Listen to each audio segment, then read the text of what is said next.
It was a discovery that seemed unexplainable at first. Mary had encountered it by complete accident and would soon learn that she was not supposed to find it at all.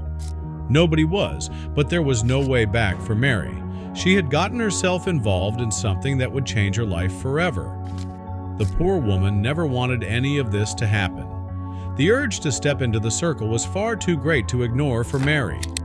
It felt like she was pulled towards it, and there was nothing she could do against it. She stepped on and over the human-like figures, and then stood still in the small circle. The feeling she got here was unexplainable. Mary was scared and wanted to step back, but she felt like she was frozen to the floor, completely at the mercy of what was about to happen to her. Mary closed her eyes in anticipation. When Mary opened her eyes again, she was confronted by a bright light.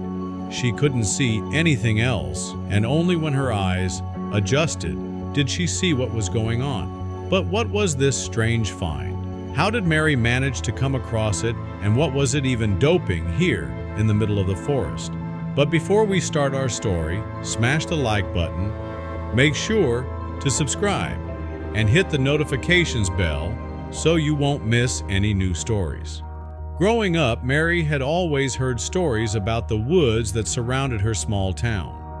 Her parents had never allowed her to play in the woods that stretched out behind her house, and like a good child, she'd never done so. But things were different now, and she was curious. Mary wasn't a little girl anymore. She was 28 and didn't even live in the small town anymore. She moved to a big city when she was just 18, and she loved it. But of course, she came to visit her parents. But it wasn't just her parents she was visiting. It was the forest too. Mary hadn't really thought about the forest for years. Going through her teen years, her attention was on many other things, such as relationships, school, jobs, college, and even moving out. But during her last visit, she'd felt a pull to the forest, and she just had to visit again. It wasn't really the forest itself that sparked Mary's attention in the first place. It had been the stories told by the older people in town. Every one of them had claimed to see strange things in the forest. But the stories didn't die with the elderly. There was always someone new to carry them on. That pull that nagged at her was strengthened when Mary, while shopping at a local market, overheard a mother tell her child that they couldn't play in the forest and that it was far too dangerous to even go in. This brought back all the stories for Mary and made her want to go even more. She really did want to see her parents, but she couldn't get her mind off of the woods. She was just as curious as she'd been as a child. She wanted to go exploring. What secrets did the forest really hold? Were any of the stories true, or were they just made up to keep kids out of trouble? As much as Mary wanted to go exploring, she knew she couldn't tell anyone, especially her parents. If they knew she wanted to go into the woods, they'd never leave her alone. They, like the rest of the town, felt that the woods were too dangerous and shouldn't be messed with. And they were right. Mary had planned to stay 2 days with her parents. This was how it usually went. She'd fly down, spend 2 days there, and fly back up. This was usually done over the weekends or when she had time off. This time was going to be different, though. Mary had it decided before she even knew it. Mary couldn't just leave her parents, though. It would be rude to just leave. She'd have to come up with a good excuse for leaving. She could always say there was an emergency in the city, that one of her friends needed help, or maybe something work-related. She didn't like to lie, but there was no other way. Mary decided to tell her parents that she needed to catch an early flight. A meeting with her boss had suddenly come up, and she needed to be there. They accepted it and told her that they were proud of her and all she'd accomplished. Mary felt a bit worse about lying, but was determined. Mary would spend that night with her parents, and then the next morning go to the bus stop as usual, as if she were heading for the airport. She knew her parents would believe it. They never waited for the bus to leave, preferring to say their goodbyes sooner than later. Mary only had to wait a night before the adventure. She couldn't help but think of it as an adventure. She was going someplace most people didn't dare to. Was it stupid? Probably, but her mind was made up. The stories couldn't have all been made up. There had to be some truth to them if everyone was so scared. There just had to be. The next morning came after the long night. She said goodbye to her parents at the bus stop and waited there alone until their car was out of sight. He had said it would only be a minute, but of course he had nearly been in there for 15 minutes. She had been keeping track on her watch, waiting and hoping that any second he would pop back out of the hole he had created and come back again. Karen had called out for him a couple times already, even shouting directly into the hole, but had gotten no response. She was deadly afraid of going inside this object herself, but at this point, she was unsure if she would ever see Jimmy again if she didn't go in to look for him. Karen was torn on just what she was going to do.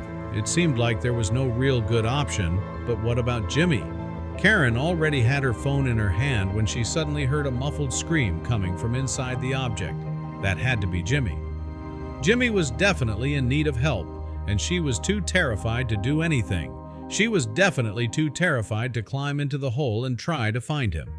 In a wave of panic and uncertainty, Karen called the authorities to report what she and Jimmy had found and that they needed to come now to help Jimmy, who might be in trouble. She wanted to make sure that he was going to be safe, and she was sure the authorities would be able to get him out again. She wouldn't need to do anything else, right? While waiting for help to arrive, Karen started to scream and shout into the object, trying to get Jimmy to come out, but all she could hear were his muffled screams and knocks coming from different spots inside the object. She was still terrified, and it seemed that Jimmy might just be as well. Whatever was happening in there, she didn't want to know, at least not until she knew he was safe. A police and trauma helicopter arrived just 15 minutes later, and there was still no sign of Jimmy. The help also had no idea what they were looking at with the object, but that also did not really matter right now. No one really cared what the object was when it came to a search and rescue. They just needed to figure out how to get in. All they cared about was getting Jimmy out safe and sound. They could still hear him screaming and knocking on the walls, and they managed to determine whereabout he was. But the authorities weren't about to go in through the hole he had created and try to track him down. They were going to do things a much easier way instead. They used power tools to break open the outside of the object, and when they finally got through, they found Jimmy inside. A bit shaken up, but in good health. Karen was very happy that they had managed to get Jimmy out so quickly, and she was somewhat happy that the object was broken apart too. But now the big question remained. What had he found inside the object, and why was he screaming? What had been behind the door he had found? Everyone wanted to know more about what had been in there because no one could actually tell what he might have been looking at during that time. Jimmy started explaining himself. He had found that this fake whale was actually a movie prop from a movie that was recorded in the icelands nearby. He was certain that it had been used in a movie because he had seen the movie before, or at least he had seen one like it in a movie before. The walls inside the object were used to make it sturdy and keep the air inside to keep it floating. It needed quite a bit of help to make sure that it didn't sink while they were filming in the water after all, and behind the door in the front was a lot of machinery. That was apparently used to move the head of the fake whale around to make it as realistic as possible for the movie. The still shook Jimmy and Karen were eventually taken back to civilization by the helicopters. They weren't sure what they were going to do when they go there, and they still weren't over the fact that the giant whale was a movie prop and nothing more. The movie company that owned the fake whale was contacted and revealed that it had floated away one night and they could not find it anymore. They had assumed it sunk, but now that they knew where it was, they promised to come and pick it up. There wasn't anything else to worry about because the whale was going back where it belonged.